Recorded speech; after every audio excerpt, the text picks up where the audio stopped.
Well, there's one other thing that we still have yet to do regarding stuff in our inventory, and that has to do with these metal pieces. We've used everything else other than the golden fragments, but we haven't used the metal pieces yet. And I know it's been a long, long time, but we're going to need to go back to the hut with the oven in it. So I'm going to go ahead and backtrack and go through this door, go through door number 9 once we get a code, and we should be on our way to victory. 6, 5, 8. Wouldn't be my first choice of numbers, but we'll go with it.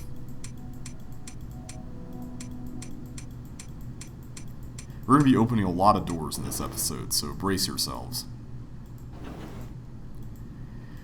Okay, so one other thing I will mention is that we're going to go ahead and do this here in a little bit, but not yet. We're going to take care of this little puzzle here first.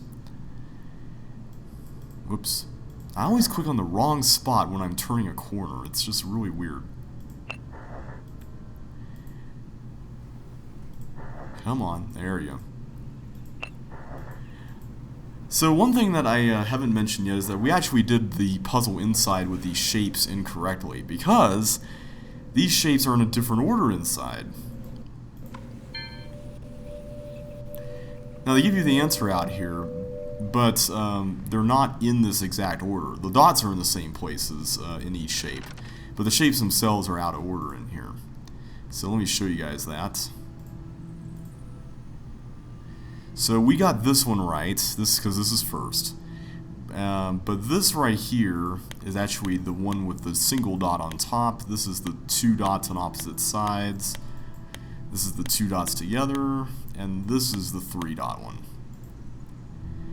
So what you need to do in order to solve this puzzle is make sure this is on, open the furnace, and insert all the pieces.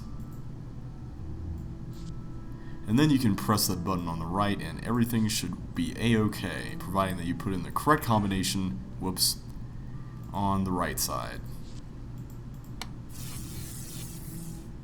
Alright, that was fast. And now we have a fused metal piece 4. And as you might remember, there was a spot where we can put this behind one of the doors earlier.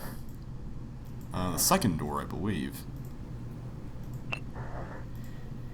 And this puzzle is one that's certainly rather interesting, and it's yet another one that really threw me off just because of not really understanding what the purpose of each area it reached was.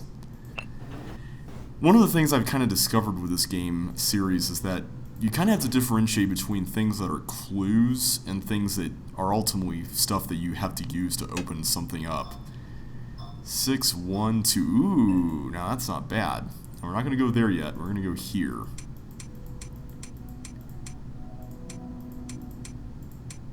There we go.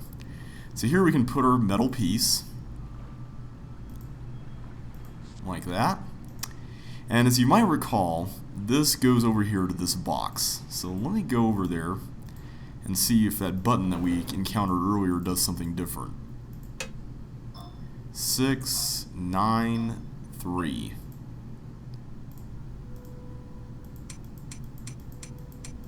I guess they can't all be good ones. There we go. Come on, there we go. So what does this do? There are lights flashing over there in the box thing there. They're flashing 2 at a time, and some of them dim, and then some of them get brighter. Sometimes together and sometimes separately. Like that one right there, the bottom one dimmed, but the top one grew brighter. And now they're both getting brighter. And now one of them's getting dimmer and one of them's getting brighter again. Let's try that again. Is this a random sequence? Okay, that's the same as last time. That's also the same as last time. Okay, so these appear to be the exact same sequences, so okay. Good to know, but what exactly is this for? Well, I can't exactly move here. Not until this finishes.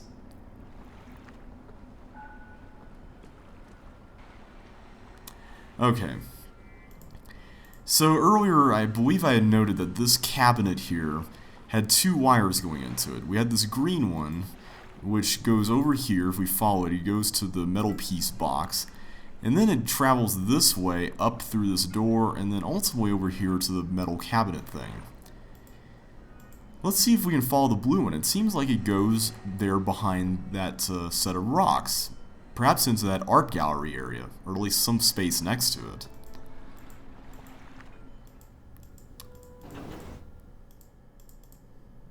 I'm going to go back to door number 1 here, so we can investigate this metal cabinet further.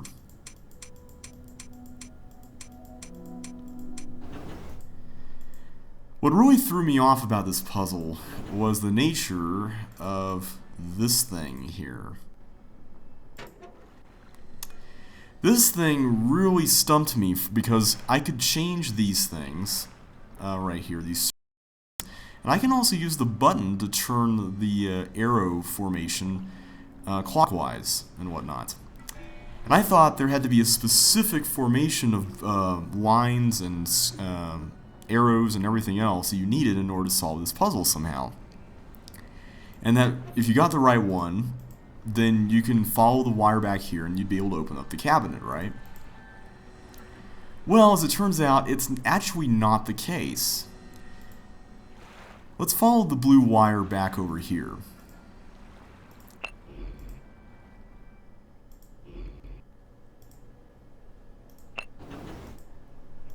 I suspected that it went to the section. And come to think of it, we did actually see it earlier, didn't we? It was over here where these trees were. Yeah, right this way. And let's see here. It comes right through here, goes into this, and then it turns into this brown one. Or maybe the brown one turns or goes in there from this thing. Wait a second. Haven't we seen this before? We saw a drawing in Kales' room that had two trees on it, and then some circles toward the bottom of them, which then connected to a lever, which kind of looks like this lever. So what does this do again? Well, it made a sound, but it didn't really do much. Wait a minute. These weren't like this before. Let me do that again.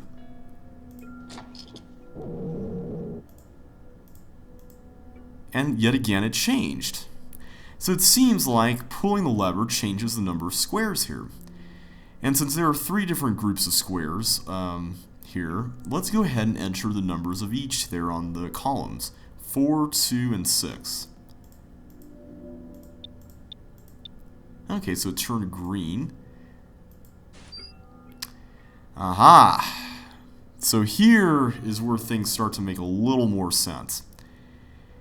We've seen these square formations before on Kales' TV in his house on the animations that showed a sun rising or setting. This one that points upward is the one that goes for sunrise, and this one that goes downward is sunset.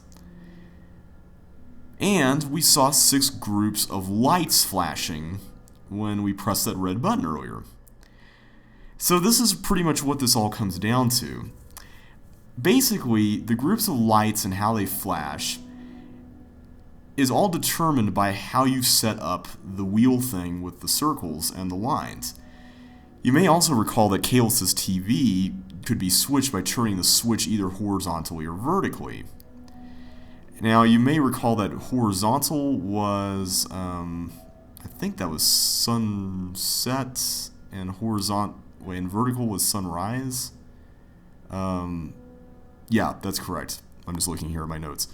Horizontal was sunset and vertical was sunrise. So if you turn all those knobs with the switches, you could theoretically send all of them, set all of them to sunrise or sunset if you want.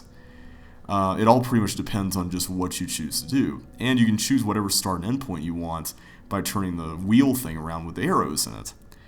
And this is what really stumped me about this puzzle, because I thought that you had to set that thing a certain way, whereas the real puzzle is over here, and all you're doing there is setting what informs the correct solution of this.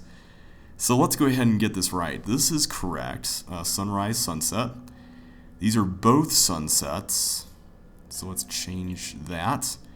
These are both sunrises. Good. Sunrise and sunset again. Both sunrises, and then finally sunset and sunrise. Okay. That should be correct. So all we need to do, theoretically, is just go back to the cabinet. Because the cabinet would not open unless you set the stuff in both areas to be congruent with each other. I hope that makes sense. It's kind of a weird puzzle because you don't really know what exactly informs what and what you really need to be solving for. Plus, I didn't really catch that whole horizontal vertical line thing because I was so fixated on those blocks, you know, the red or the black and white square things. 693, I believe, is the right combination. I'm not a good multitasker. I can't really commentate and then look at that. Good, alright. And we got it! This certainly looks familiar. Green ring. Thankfully, it's not a counterfeiting operation. Well, we can certainly use that in that area on the east side, I believe, past the railway, where we had that door that we couldn't get past. But we're going to save that for when we get the pentagon thing for the west side in the silo area. For now, though, I want to go ahead and start the bridge puzzle here. And to do that, I'm going to head back this way.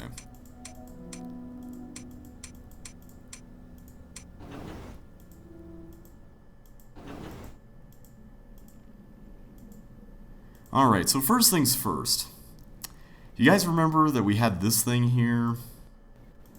And then we had another one of them over here. And then we also had this symbol for a sun. And we can see that this gets plugged in there somehow. And so does this. So we're going to have to see what that's all about if we can get over there. And we know how to do that. We can just rotate this bridge. We haven't actually explored this direction yet, so this is going to be kind of new territory for us.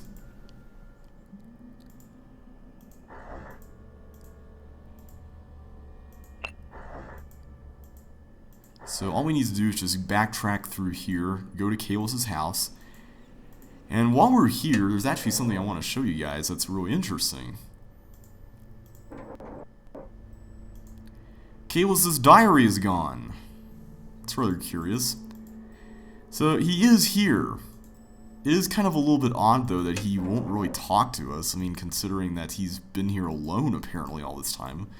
At least he kind of sounded lonely in his journal. Anyway, though, let's go across here and just investigate real quick.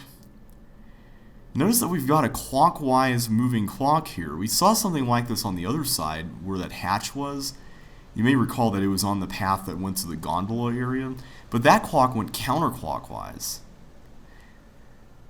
While we were there, we also saw some of these letters here with the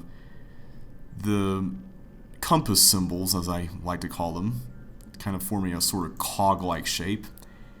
And much like their counterparts on the other side, these ones are also made of blocks, which is interesting.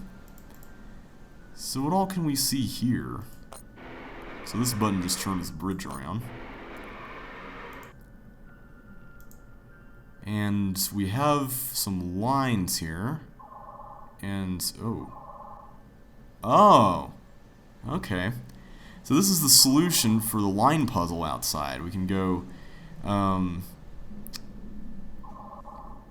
black, white, black, black, white, black, white, black. And this side goes over here, and this side goes over there. We can also move these sliders up and down, but we don't really know how they affect anything. Alright. Let's see, here we also have a sun up there, and we can see, just barely, but we can see arrows here, which might seem to suggest where to put the sliders. But we have a bit of an issue here because this arrow here at the top of this can't be reached with this thing being blocked off. We certainly cannot do that. So what does this do? Nothing. Maybe we need to work on this line thing first. So I'm going to go ahead and do this. Let's go ahead and go back.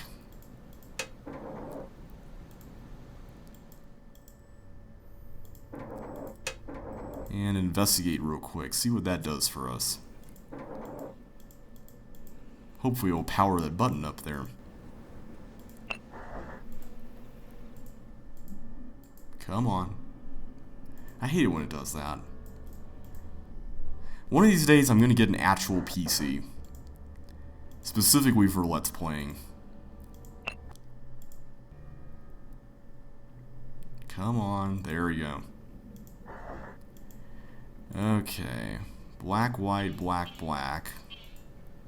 And then let's turn this the other way.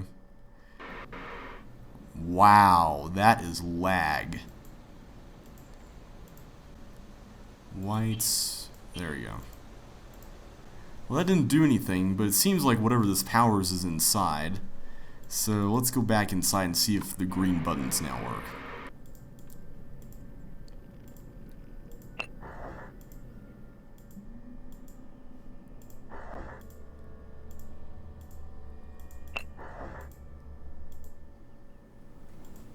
Lots of back and forthing in this episode.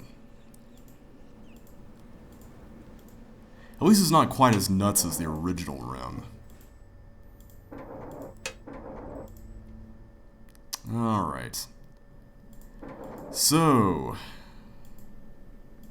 does this now do something? Aha!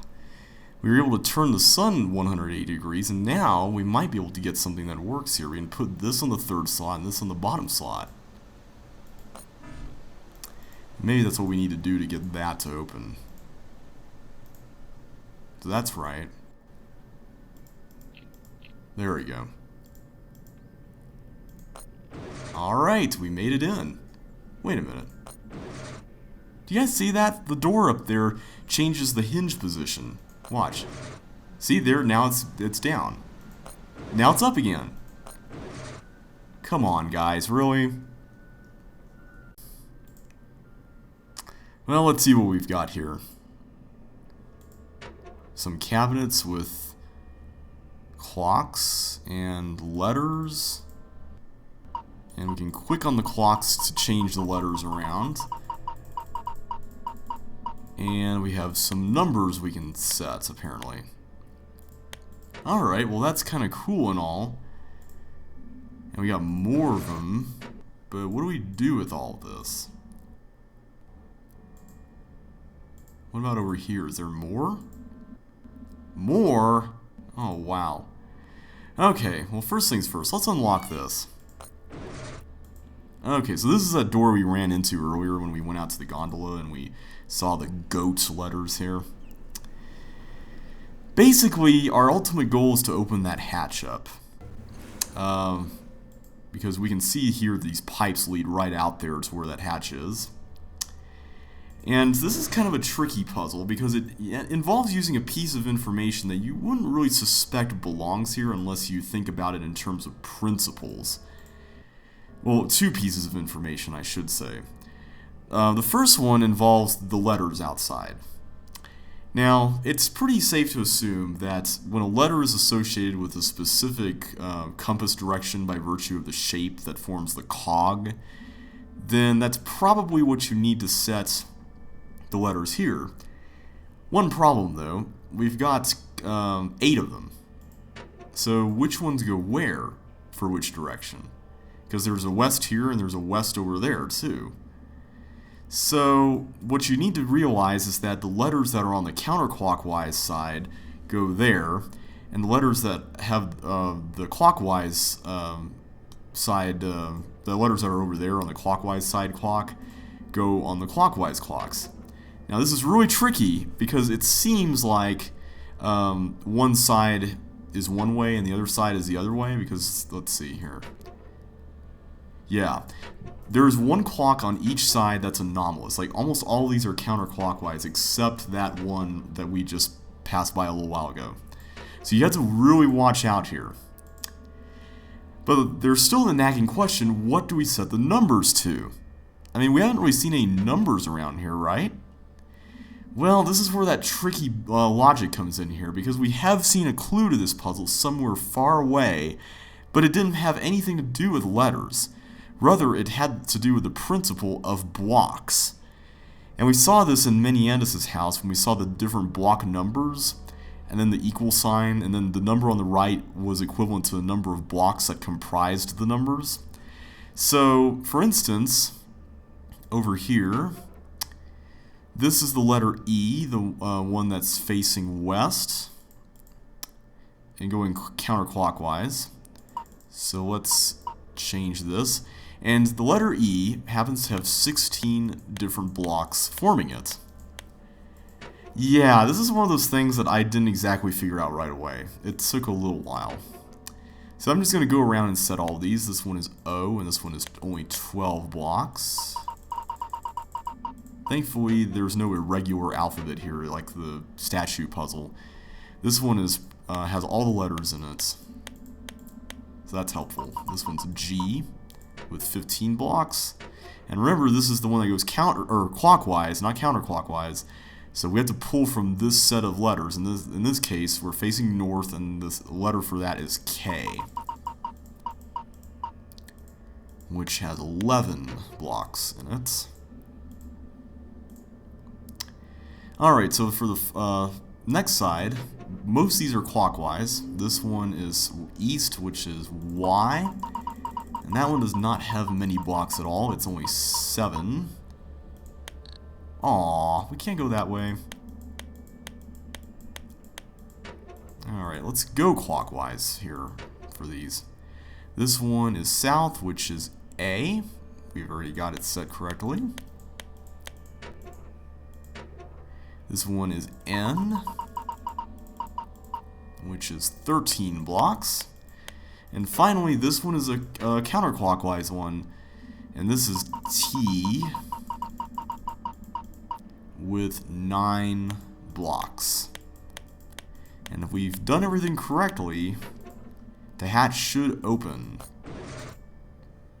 using this button right here. Alright.